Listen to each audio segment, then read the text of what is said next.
나는 전능하신 아버지 하나님 천지의 창조주를 믿습니다.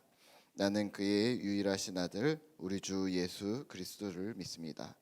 그는 성령으로 잉태되어 동정녀 마리아에게서 나시고 본디오 빌라도에게 고난을 받아 십자가에 못 박혀 죽으시고 장사된 지 사흘 만에 죽은 자 가운데서 다시 살아나셨으며 하늘에 오르시어 전능하신 아버지 하나님 우편에 앉아 계시다가 거기로부터 살아있는 자와 죽은 자를 심판하러 오십니다. 나는 성령을 믿으며 거룩한 공교회와 성도의 교제와 죄를 용서받는 것과 몸의 부활과 영생을 믿습니다. 아멘. 오늘 함께 읽을 성경 말씀은 마가복음 15장입니다. 마가복음 15장 1절에서 15절 말씀입니다. 신약성경 82페이지입니다. 마가복음 15장 1절에서 15절 말씀입니다. 저와 여러분들이 한 절씩 교독하도록 하겠습니다. 제가 먼저 1절을 읽겠습니다. 새벽에 대제사장들이 즉시 장로들과 서기관들 곧 온 공회와 더불어 의논하고 예수를 결박하여 끌고 가서 빌라도에게 넘겨주니 빌라도가 묻되 내가 유대인의 왕이냐 예수께서 대답하여 이르시되 내 말이 옳도다 하시매 대제사장들이 여러 가지로 고발하는지라 빌라도가 또 물어 이르되 아무 대답도 없느냐 그들이 얼마나 많은 것으로 너를 고발하는가 보라 하되 예수께서 다시 아무 말씀으로도 대답하지 아니하시니 빌라도가 놀랍게 여기더라. 명절이 되면 백성들이 요구하는 대로 죄수한 사람을 놓아주는 전례가 있더니 밀란을 꾸미고 그 밀란 중에 살인하고 체포된 자 중에 바라바라 하는 자가 있는지라. 무리가 나아가서 전례대로 하여 주기를 요구한대 빌라도가 대답하여 이르되 너희는 내가 유대인의 왕을 너희에게 놓아주기를 원하느냐 하니 이는 그가 대제사장들이 시기로 예수를 넘겨준 줄 알미러라. 그러나 대제사장들이 무리를 충동하여 도리어 바라바를 놓아달라 하게 하니 빌라도가 또 대답하여 이르되 그러면 너희가 유대인의 왕이라 하는 일을 내가 어떻게 하랴. 그들이 다시 소리 지르되 그를 십자가에 못 박게 하소서. 빌라도가 이르되 어찌 믿냐 무슨 악한 일을 하였느냐 하니 더욱 소리 지르되 십자가에 못 박게 하소서 하는지라. 함께 읽겠습니다. 빌라도가 무리에게 만족을 주고자 하여 바라바는 놓아주고 예수는 채찍질하고 십자가에 못 박히게 넘겨주니라. 아멘. 오늘은 고난주간 4일째입니다. 오늘까지 잘 하고 계신데요. 네. 내일까지 우리 새벽에 이 예배를 통해서 주님께서 주시는 특별한 은혜가 우리 성도님들에게 있기를 소망합니다. 오늘 함께 묵상할 주제는 결탁입니다. 오늘은 새벽에 공회가 열렸습니다. 야간 재판은 산에 들인 공회에서는 불법이었습니다. 하지만 해가 뜬 후에 이 새벽에 했었던 모든 결론들을 즉시 이들은 이행을 했습니다. 로마 법정에 고소를 했고 또 로마에서는 예수님을 신성모독죄로 처형하지 않을 것이 분명하기 때문에 죄명은 반역죄로 바꾸어서 고발을 합니다. 그리고 빌라도에게 끌고 갔습니다. 빌라도가 예수님에게 묻습니다. 2절입니다. 우리 함께 같이 읽어볼까요? 2절입니다. 빌라도가 묻되 내가 유대인의 왕이냐 예수께서 대답하여 이르시되 내 말이 옳도다 하시매 빌라도의 질문에 예수님은 내 말이 옳다고 하셨는데요. 이는 적극적인 긍정일 수도 있고 애매한 답변으로도 해석할 수 있습니다. 하지만 결론은 같습니다. 예수는 유대인의 왕 또 하나님이십니다. 대제사장들은 예수님을 반역죄로 더 고발을 했습니다. 하지만 예수님은 그 부분에 대해서는 아무 말도 하지 않으셨습니다. 이런 고소의 상황에서 예수님을 풀어줄 기회가 찾아옵니다. 우리 6절에서 8절인데요. 같이 한 번 더 읽겠습니다. 명절이 되면 백성들이 요구하는 대로 죄수 한 사람을 놓아주는 전례가 있더니 밀란을 꾸미고 그 밀란 중에 살인하고 체포된 자 중에 바라바라 하는 자가 있는지라.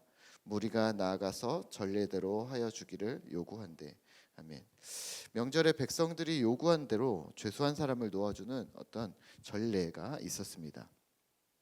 이것은 로마가 유대인들을 회유하고자 만든 법으로서 우리나라에서처럼 특별 사면 같은 제도라고 보시면 되는데요. 특이한 점은 백성들이 요구하는 자를 풀어주었다는 점입니다. 바라바는 밀란을 꾸미고 그 와중에 살인하고 체포된 자였습니다. 하지만 이 사람이 열심당원이었다라는 것을 고려하면 로마 치하에서 유대 독립운동을 하던 자였을 수도 있고, 혹은 우리가 아는 것처럼 단순히 강도와 폭군이었을 수도 있습니다. 9절과 10절입니다. 빌라도가 대답하여 이르되 너희는 내가 유대인의 왕을 너희에게 놓아주기를 원하느냐 하니, 이는 그가 대제사장들이 시기로 예수를 넘겨준 줄 알미러라. 빌라도는 예수님을 놓아줄까 하고 백성들에게 묻습니다. 오히려 빌라도는 예수님을 놓아주려고 한 듯 보입니다.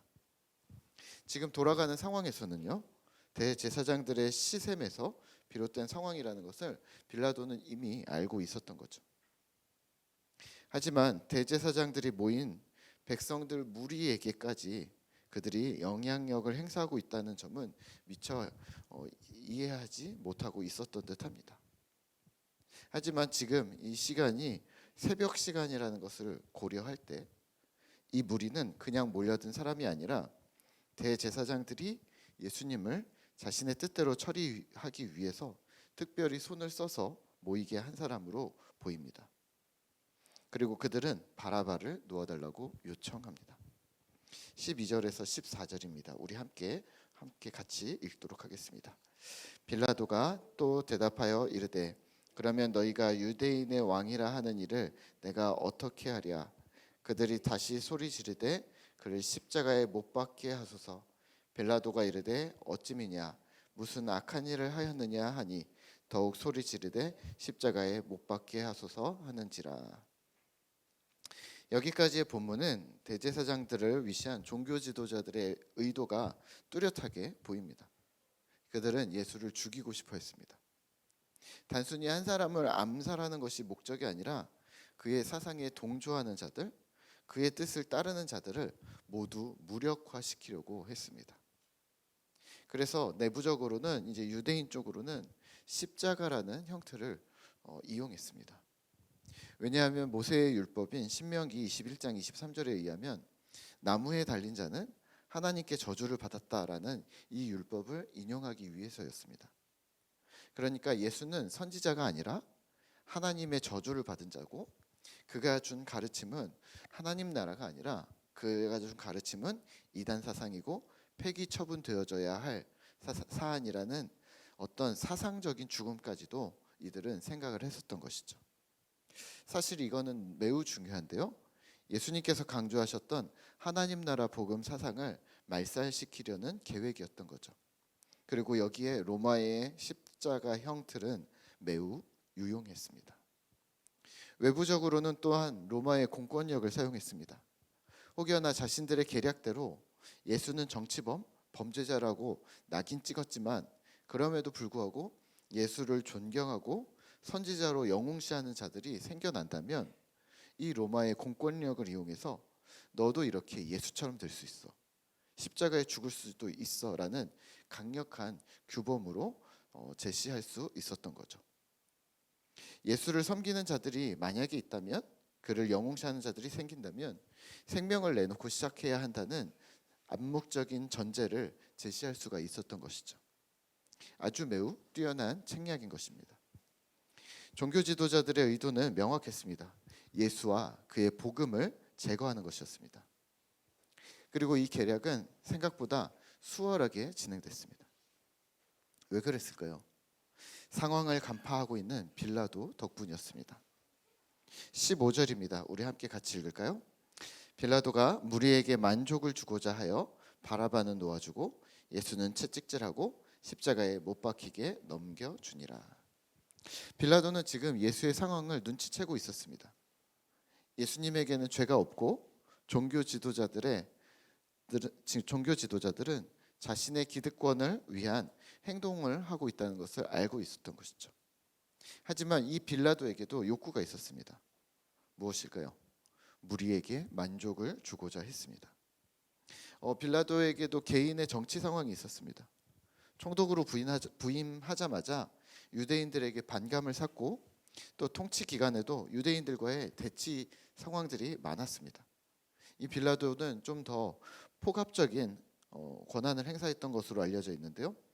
유대인들을 강압적으로 통치를 했고 그들을 무시했고 정직하지도 않았고 우호적이지도 않았습니다. 또한 성전에 대해서도 성전을 유용하거나 성전을 마음대로 활용하기도 했습니다. 하지만 모든 통치자들이 그렇듯이 가끔 그들을 달래야겠다는 생각을 했던 듯합니다. 그리고 오늘 예수 사건은 본인에게도 아주 좋은 기회였습니다. 그렇다면 오늘 이 사건은 어느 한 사람이나 어떤 세력의 무도한 행위가 아니라 각각의 조직과 각각의 사람들의 이기적인 자기 중심성이 서로를 연합하게 만들었던 기회였던 것이죠. 결탁입니다. 어떤 측면으로도 자신의 이권을 보존했던 것이죠. 오늘 말씀을 묵상하며 그러면 우리는 무엇을 기억해야 할까요? 한 단어만 기억하시면 될 듯합니다. 결탁입니다. 우리는 어제의 적이 오늘의 동료가 된다는 표현을 많이 사용합니다. 그러니까 자신의 이익을 차릴 수만 있다면 어떤 형태로든 변형할 수 있다, 그래도 된다라는 의미로 광범위하게 사용합니다. 목적을 위해 수단과 방법을 가리지 않는다거나 개인적으로 마음에 들지 않는 사람과도 연합할 수 있다는 어떤 처세술과 같은 문장으로 쓰이는데요. 오늘 이 본문에서는 사용될 이야기는 아닐 듯합니다. 생명이 걸린 일이고 또 진리와 정의가 결부된 상황에서 이러한 처세술은 범죄일 뿐입니다. 지난주에 우리 꼬꼬무라는 프로그램이 있는데요. 꼬리에 꼬리를 무는 이야기인가 뭐 그런 프로그램이 있는데요. 거기서 1977년에 있었던, 제가 태어나기도 전에 있었던 이리역 폭발 사고라는 그 사고에 대해서 재조명해 주는 사건이 있었습니다. 큰 사고가 일어났었고요. 담당자 한 사람의 게으름과 안전 불감증, 그리고 또 그 담당자가 속해 있는 회사의 이기적인 조직 운영 방식, 또한 당시에 공공연하게 존재했던 공직 사회에서의 리베이트 관행들이, 이 여러 조합들이 함께 결탁하여 비극을 만들어냈습니다. 각각의 상황들이 자연스럽게 결부했던 것이죠. 오늘 예수님의 사건도 좀 더 그러합니다. 인위적인 결탁들이 있었습니다. 다른 사람은 어떻게 되든, 구조와 상황이 어떻게 되든 자신만 유리하면 된다는 생각입니다. 반면 이런 상황 속에서도 하나님은 이 저주와 음모의 사건을 온 인류의 구원의 사건으로 사용하셨습니다. 그러면 오늘 우리는 무엇을 기억해야 할까요? 네, 첫째는 하나님의 위대하심을 기억하시죠. 아무리 극한 상황이라도 하나님은 상황을 역전시키시는 분입니다. 또한 자신의 약속, 구약 시대부터 말씀하셨던 언약을 이루시는 신실하신 하나님입니다. 이 하나님의 신실하심을, 위대함을 기억하시죠. 두 번째는 그렇다고 우리가 마구 살거나 그렇다고 입속을 차리며 세상과 결탁하기를 쉬이 여겨서는 안 된다는 말입니다. 신자로서의 정체성을 지켜내셔야 합니다. 죄와 싸우되 피 흘리기까지 싸워야 하고, 신자로서의 신실함, 예수님 닮은 성품을 우리는 지켜내야 합니다. 세상은 비록 그렇지 않을지라도 말입니다. 오늘 하루 우리의 일상에서 만나는 사람과 상황 속에서 여전히 예수님의 십자가를 기억하며 믿음으로 살아가는 우리 신실한 성도님들 되시기를 기도하겠습니다. 이 시간에는 아까 우리 함께 찬송했었던 갈보리산 위의 150장 우리 한 번 더 찬양하고 기도하도록 하겠습니다.